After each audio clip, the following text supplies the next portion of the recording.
Wanna talk? So let's talk. Here. Talk. You wanna talk? You gotta talk, you need to talk. News talk. I talk, you talk to Solomon. I talk, you talk to Solomon. Yeah, let's talk to Solomon. Talk to Solomon.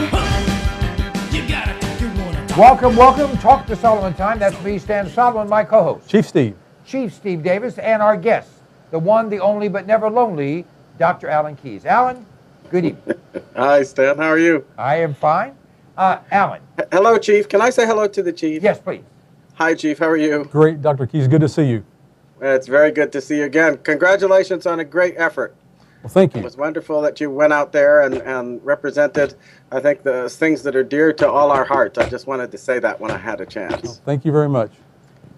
And anytime you guys are done, I'll join the conversation. It's okay. Thank you, Stan. Okay. Hey, seriously, I was going to put this video up. I'm not going to do it because I don't particularly think it's nice. But on the front of Time magazine, there's a young, attractive-looking lady who is standing facing one direction, and facing her is her son, it says, and I assume that that's the case, standing on a stool, this almost 4-year-old boy, and I have a grandson that's 4, and he is suckling on her breast. And the whole thing is about breastfeeding. And of course, the idea was to get people talking, and I think it was successful. So I want to open this line of conversation with this. It had nothing to do with breastfeeding. It had everything to do with child abuse. It had everything to do with selfishness. It had everything to do with in your face, you cannot have any disagreement with me if what I want to do is what I want to do. And I think it is a microcosm that's really a dissection of what's happening in America today.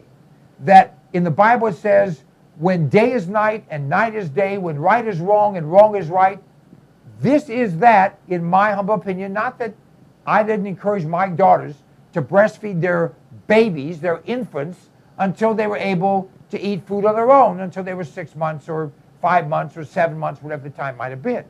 But to be breastfeeding an almost 4-year-old is not in the child's interest by any stretch of anyone's imagination, no matter what anyone wants to tell you, in my humble opinion, which I have occasionally.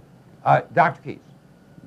Well, Stan, I think a great part of the problem, especially when you look at our so-called media, news media, whatever they are, is that they operate in an environment where there is, first of all, no sense that there are limits. In order to have limits, you'd have to acknowledge that there were standards that are derived from a true common sense of what is appropriate. You'd have to have a sense of what they used to call propriety, which, by the way, is, as I understand it, connected. In a second, we lost.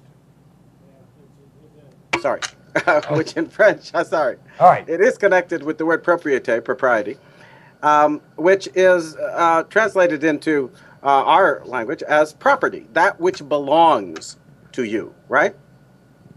And of course, if you have no idea that there is, for instance, a true standard of our humanity, of what is compatible with the qualities that we are supposed to have as creatures of God, following his intention that we should be made in his image, then you have no sense of propriety. You have no real sense of what belongs to your nature, of what is appropriate and inappropriate to human being and behaving as a human being in society with others.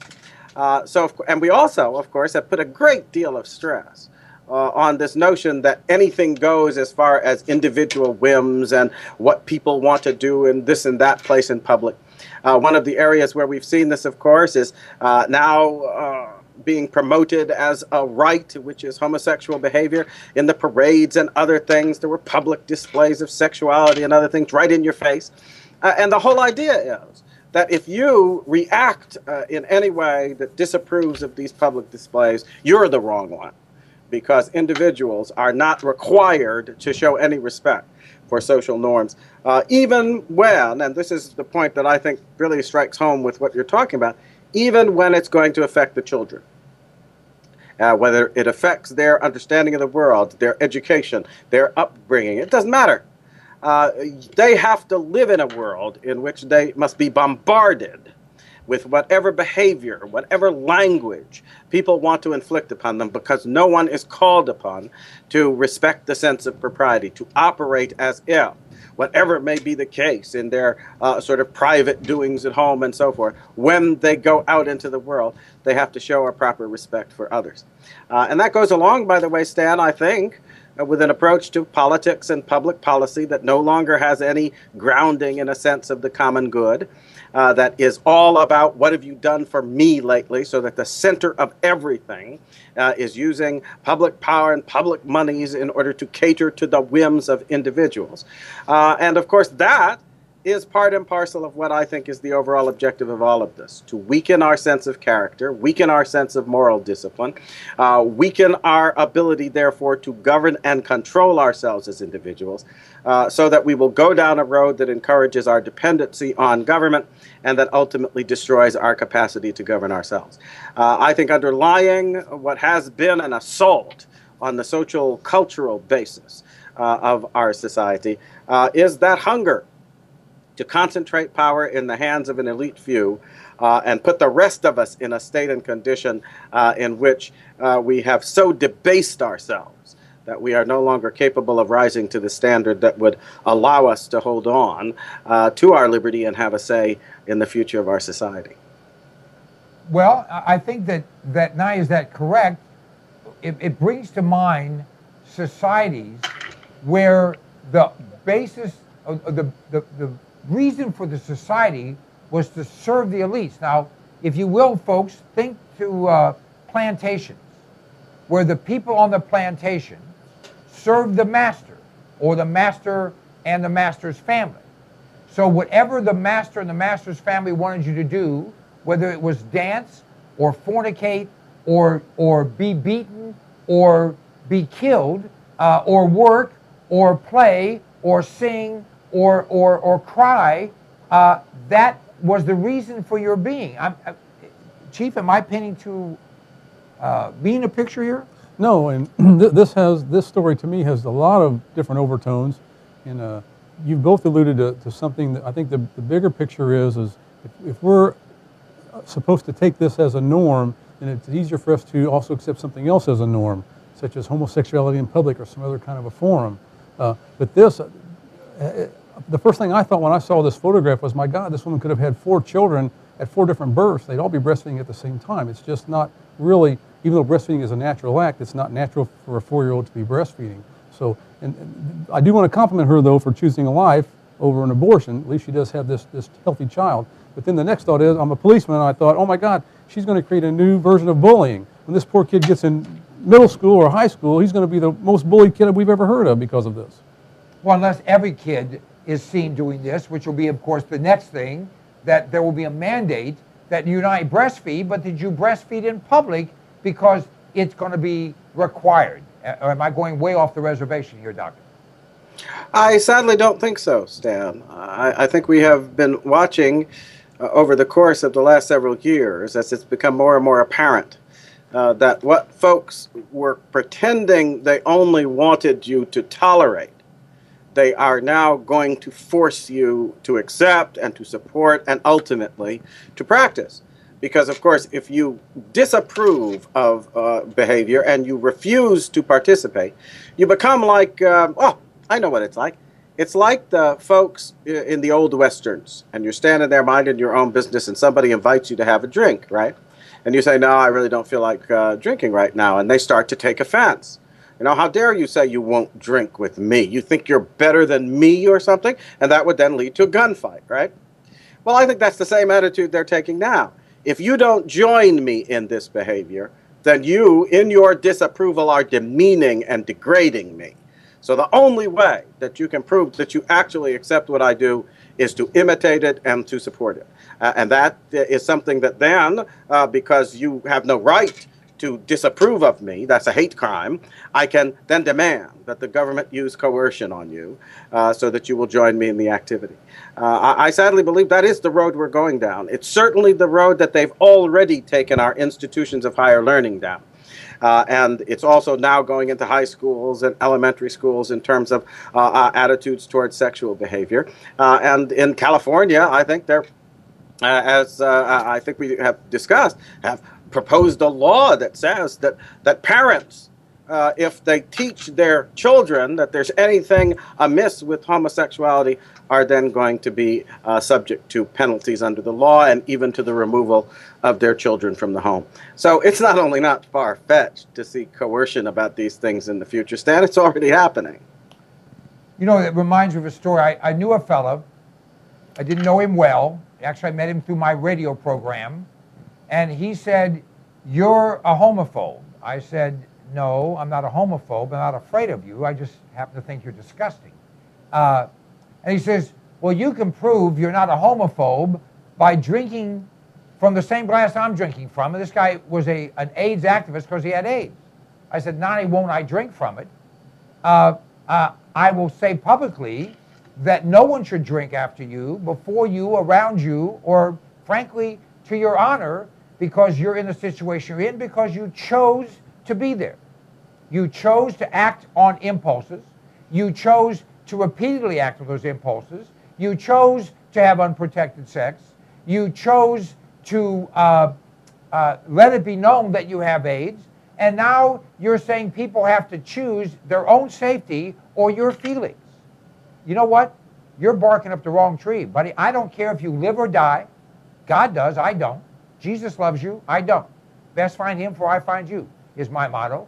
And if you attempt to throw any body fluid or anything that you've infected adversely, I will shoot you. Have a nice day. Now, needless to say, the guy didn't like me.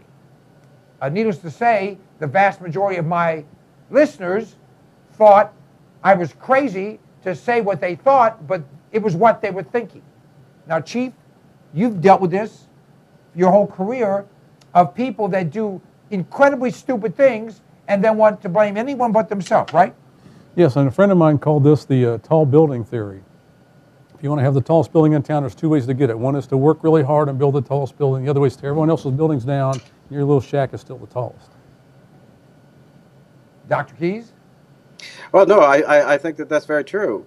And I think that the arrogance that is now displayed is a direct relationship to the fact that we've adopted, instead of the original understanding that characterized our founding, that government exists, for instance, to protect those who are in the course of exercising their rights, that is to say, of following their inclination to do right by their families, by their communities, and so forth. We're free to do those activities. But we have allowed these folks to use the word right to apply to things that are palpably wrong in light of the very same standard of our human nature and of natural law. That is the standard from which we derive our claim to be respected in our rights. And by doing so, we essentially have authorized them to demand that coercion be used in order to not only protect them from our disapproval, but essentially to impose their wrong upon us. A demand that we should act as if we approve, support it with our money the way they're doing with these mandates on abortion and so forth. And I think it's all directly traceable, Stan, to the corruption of this understanding of right, so that it is now abused to encompass behaviors that are palpably wrong. But which they say, well, even if it's wrong, you have to respect my choice to do it, and I demand that you behave in such a way as to approve of it and tolerate whatever consequences must follow. Well, that is literally, Stan, disrespecting our God-given right to be respected in our nature as it was fashioned by God. And I think it shows that we are going down a road that leads to all kinds of abuses of people using government power, using public instruments, because we've abandoned the understanding of what is right and proper. That is, in fact, the basis for decent liberty. Liberty understood to include not wrongs, but only the exercise of rights. Now, we have a new holiday that will probably be made a national holiday, and everyone will have to publicly say they believe in it, and it's called No Mother's Day. We have Mother's Day. Now we're going to have No Mother's Day. And here's the idea. A supermodel came up with this. Her name is Christy Turlington Burns. And Christy Turlington Burns says we should celebrate No Mother's Day by ignoring your kids to support global abortion access. Now, I'm going to have a moment of silence because what I'm about to say, when I get me thrown off the air, it'll get me incarcerated. But Chief, would you please comment on ignoring your kids on No Mother's Day to support the killing of kids around the globe? Well, this is an example of a woman who, it appears that she wants to be able to abort her pregnancy so she can fit into her glamorous outfits to participate in her lifestyle. But again, this is where she's trying to bring us down to her level of murder rather than us coming up to the level of let's support life. And it's a scientific fact now that life begins at conception. Unique human DNA is constructed or created at conception. And so if we just leave that alone, unless nature takes another course, a human being will emerge from that pregnancy. Now, I spent my whole life in public service, and especially in law enforcement. I think now about all the policemen and firemen and other rescue folks and soldiers I know that have went out and risked their lives to save someone else. And all those glorious sacrifices, all those heroic events, all those dedicated events where they put their own lives in risk to save someone else. And someone like this, who I think is just a piece of trash that will eliminate a helpless, innocent human being, it's just despicable. But again, she's trying to bring us down to her level. We have to try to bring people up to our level. That word picture, that instead of building a tall building, she wants everyone's building to be burned down, so her little shack, her sickening size 6 or 4 shack is the biggest building around. Dr. Keys? Well, Stan, I think when I read this, the first thing that occurred to me, because it's actually over the years been a theme of mine when I talk about the consequences of this culture of death and the promotion of abortion in our society. It is not only an assault on the life of that innocent child. It is actually an assault on the very heart of human loving. And what better exemplifies that heart than the heart of a mother and the love that she has for her child? And what this woman represents, I think, is the open confession that the promotion of abortion kills this heart and intends to kill this heart of love. And that's essentially what she's recommending. When she says no Mother's Day, what she is saying is no heart of the Mother Day. No day on which we remember the mother's love. No day on which we remember what sacrifices that love has entailed, what gifts of the spirit and of the heart and of life itself that mother represents. Let's forget all of that. But when you forget all of that, Stan, you're encouraging people to forget that aspect of love, which is in fact a part of the heart of each and every one of us, that God intends for us to learn from the heart of our mothers. And so if you kill that heart, you are actually striking a blow at the core of the human ability to love one another. And I think she comes from this culture of glamour and so forth and so on that always pays lip service to compassion and world peace and all this garbage that they all emphasize at beauty pageants and so forth. And meanwhile, she represents something that's cold and hard and cruel, and that in fact wants that coldness and hardness and cruelty to once again become the admired and characteristic heart that is elevated for the admiration of all human beings. And she wants the mother's heart to be forgotten and despised. And I think when you think through that agenda, that's an agenda that for the sake of the aggrandizement of a few cold-hearted people all in the business of worshiping themselves, you are willing to destroy the very heart of decency in the society itself. Now, this next story is a natural carry-on to what you've talked about, and it's a compliment, I think, specifically to Alan Keyes. And let me tell you the story. The head of NARAL, which is the National Abortion Rights Action League, that's actually an English word that stands for witch, but that's just my thought. She said in her resignation, her name is Nancy Keenan, she's stepping down, and she cited a grim fact that she's noticed for years. Ready? Pro-lifers, she didn't use that term,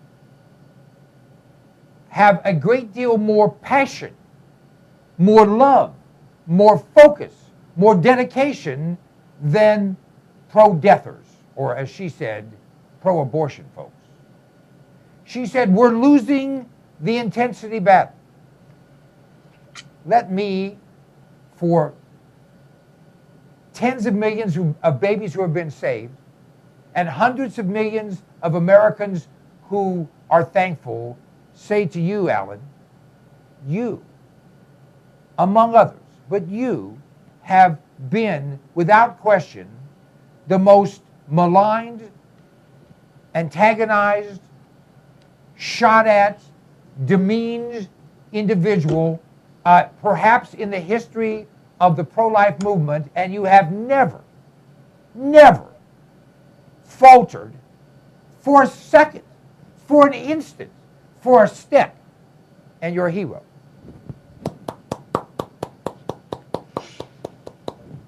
Stan, thank you for the kind words, but you know, I think that the great advantage that people who are pro-life have, a lot of us, is that we are simply trying our best to follow the example of the one who never faltered, no matter how he suffered, no matter when he died, because he kept his eyes on the truth of his Father God's will for us, the truth of his love for us, and the truth that if we reflect that, we are admitting ourselves into the presence of the one who can then show us the way to his Father. And so I can't say it's always an easy time going through it, but I think when you follow the lead of someone who was himself faithful unto death and then unto new life itself, it makes it, I think, easier to do what we must do to bear witness in the little ways that we can. Chief? Well, that's very humbling, but you know, we've often heard the term like, what would Jesus do, which I think is not fair to us because Dr. Tues is a great man, but he's not God, he's a human being. And I want to compliment him because he was there before we had the accurate test, when people were told this is just a tissue mass, before we really had the good ultrasounds and the scientific data that really proved what he knew all along, that these were human beings. And he was there, he stood there, he's still there, and he's a great man for that. On that note, we're going to take a little break while Alan blushes, although it's hard to tell as his blush is not all that obvious. But we'll be back because I want to talk about a new proposal. Ready? A Bill of Rights for the homeless. Go get a sandwich, take a break, brush your teeth, and prepare some tissue. We'll be right back.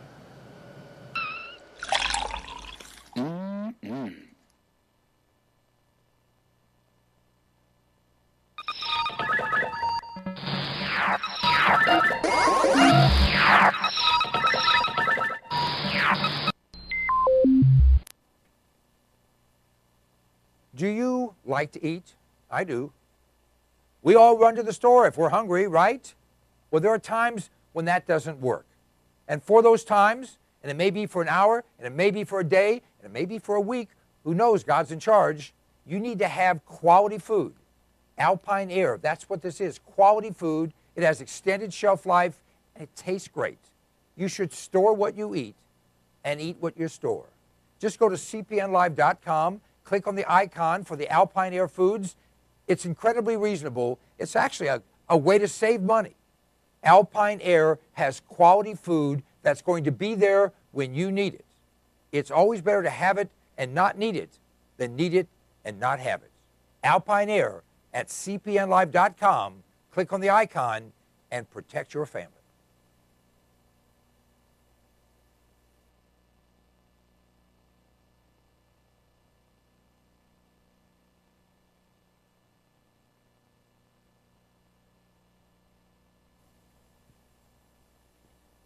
You have a computer, if you're alive today, which means you have a hard drive, which means it's going to break down.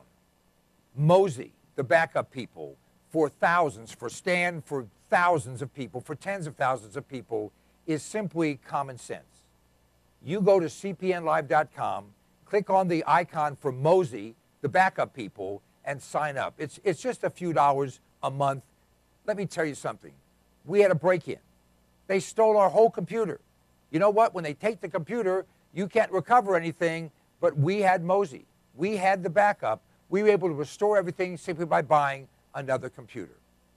cpnlive.com, click on the icon for Mosey, the backup people, and give yourself common sense, peace of mind, great value, the best thing you've ever done. Sooner or later, it's going to be Mosey, the backup people.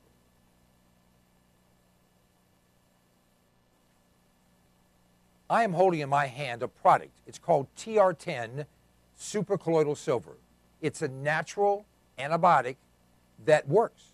You know, the reason we use silver to make cutlery, silverware, is because nothing grows on silver. It's the reason they put it in your teeth. It's the reason they use silver instruments to operate on the brain.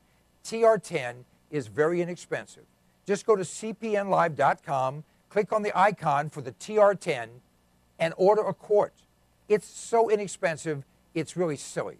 But it's invaluable when you have a sore throat, when you have a cold, when you have something you're concerned about in yourself, your child, whether you have to spray it in your eyes or swallow it or put it on your skin, makes no difference.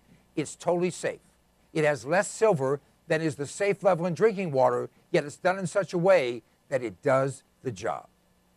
A natural antibiotic, yours, TR10, supercolloidal silver, from cpnlive.com. Just click on the icon.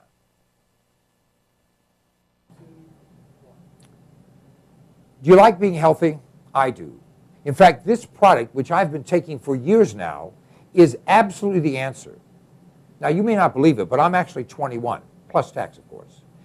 This product has 146 different healthful nutrients in it, and it's liquid, so it's bioavailable. It tastes great, and it's sugar-free. 1 ounce of Sonic Life each day will help you to maintain and enhance your health. It's a kind of a gift, well, that you'll thank your mom for, your husband for, your wife for, your kids for. Whoever you give it to, they're going to say thank you, and you are going to enjoy the benefits of having all the vitamins, all the minerals, all the nutrients your body needs in one very reasonably priced product. Just go to cpnlive.com and everything's right there. You'll be able to read all the ingredients. The price is right there, a flat price delivered to your door anywhere in the United States of America.